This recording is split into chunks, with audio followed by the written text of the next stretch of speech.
Sir तुम्ही सध्या भाजपवर आरोप करताय किंवा सत्ताधाऱ्यांवर आरोप करताय पक्षफुटी संदर्भात, तर दुसरीकडे भाजपला तुम्ही ओबीसी मास बेस पार्टी किंवा ओबीसी जनरेटिव्ह पार्टी असं संबोधत होता आणि आता नेमकं विरोधात बोलताय.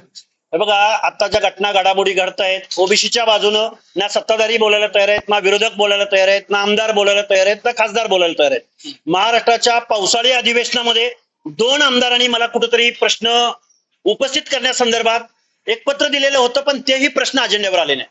मग महाराष्ट्राच्या अधिवेशनामध्ये महाराष्ट्रातल्या 60% ओबीसीच्या प्रश्नावर एकही लक्षवेधी येणार नसेल, एकही प्रश्न मांडला जाणार नसेल, त्यांच्या आरक्षणासंदर्भात बोललं जाणार नसेल, त्यांच्या वेगवेगळ्या प्रश्नावर बोललं जाणार नसेल, तर महाराष्ट्रातल्या 60% ओबीसीनी नक्की करायचं काय?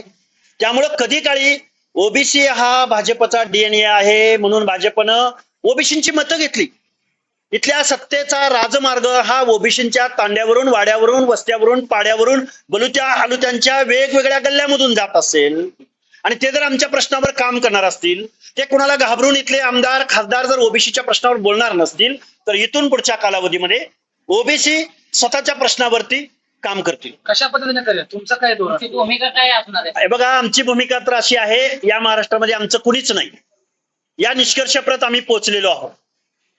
त्यामुळं इथून पुढच्या कालावधीमध्ये आम्हाला ओबीसीचा क्राऊड डोळ्यासमोर ठेवून काही निर्णय घ्यावे लागतील. काय निर्णय घेणार? निर्णय काय? ओबीसी जनता पार्टी असेल महाराष्ट्रामध्ये, ती पुढे येईल, ओबीसीच्या प्रश्नावर काम करेल आणि आमचा जैविक बंधुभाव म्हणून एससी एसटी बांधवांना आव्हान करेल.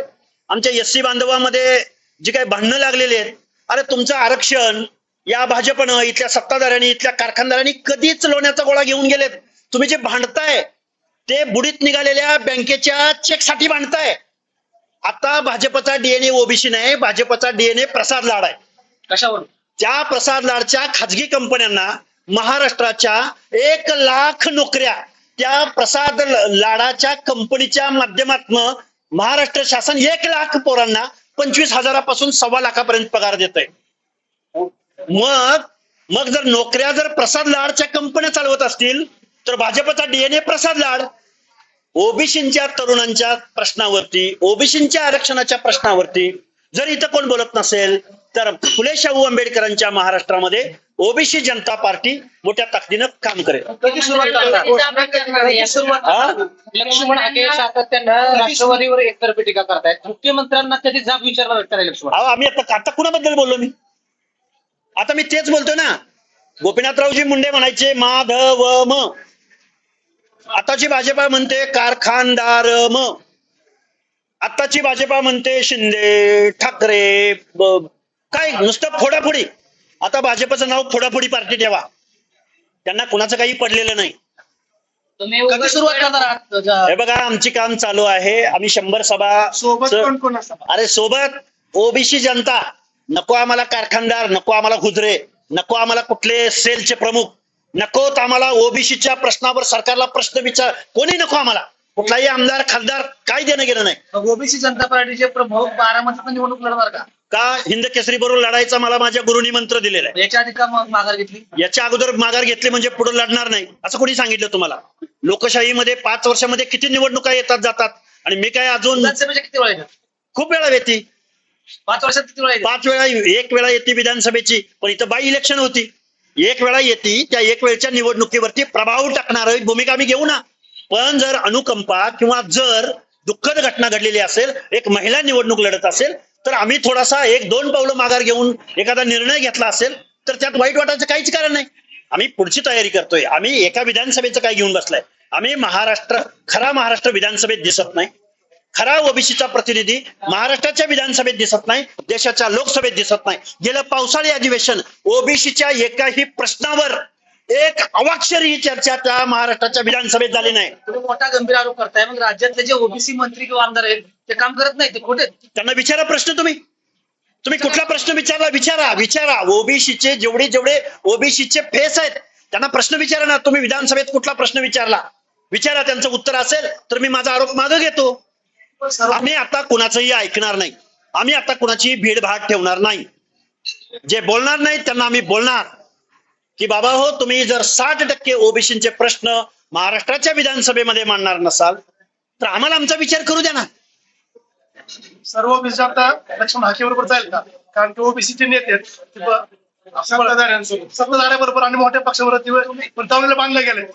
ओबीसीचे नेते सत्ताधाऱ्यांबरोबर, कारखानदारांबरोबर, वतनदारांबरोबर त्यांना शुभेच्छा आहे. ओबीसीचं आरक्षण संपलेलं आहे. या संदर्भात जर ते भूमिका घेणार नसतील, ओबीसींना सुद्धा विचार करावा लागेल. खूप प्रेमानं बोलतोय मी या गोष्टी. ओबीसीच्या नेतृत्वासंदर्भात सुद्धा बोलतो.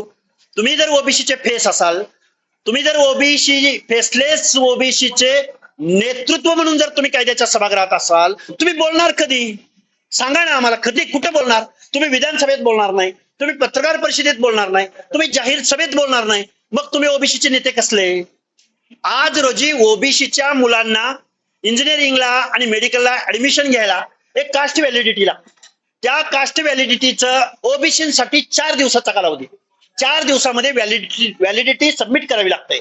पण जरांगे पाटलाच्या कृपेनं जे 9 ओबीसी म्हणून आता येत आहेत त्यांना 6 महिन्याच्या व्हॅलिडिटीसाठी कालावधी. असा GR कसा असू शकतो? या GR वर महाराष्ट्राच्या पावसाळी अधिवेशनामध्ये एकतरी आमदार बोलला का? एकतरी मंत्री बोलला का? ओबीसीची सब कमिटी बोलले का? हे प्रश्न आहेत ना. त्यामुळे ओबीसीच्या प्रश्नावर जर कोणी काही बोलणार नसेल, ओबीसी जनता पार्टी निश्चित महाराष्ट्रामध्ये फुले शाहू आंबेडकरांचा महाराष्ट्र, ओबीसींचा 60% लोकसंख्या आमची आहे आणि 60% लोकसंख्येच्या प्रश्नावर जर कोण बोलत नसेल, अधिवेशनामध्ये एवढा पैसा खर्च होत असेल, तिथून काही आउटपुट निघत नसेल, तर आम्ही काय केलं पाहिजे? आम्हाला पर्याय द्यावा लागेल. प्रश्नच नाही. एससी बांधवामध्ये भांडण लावायचं काय कारण आहे? माझी एससी बांधवांना दोघांनाही माझी हात जोडून विनंती आहे, तुम्ही ज्या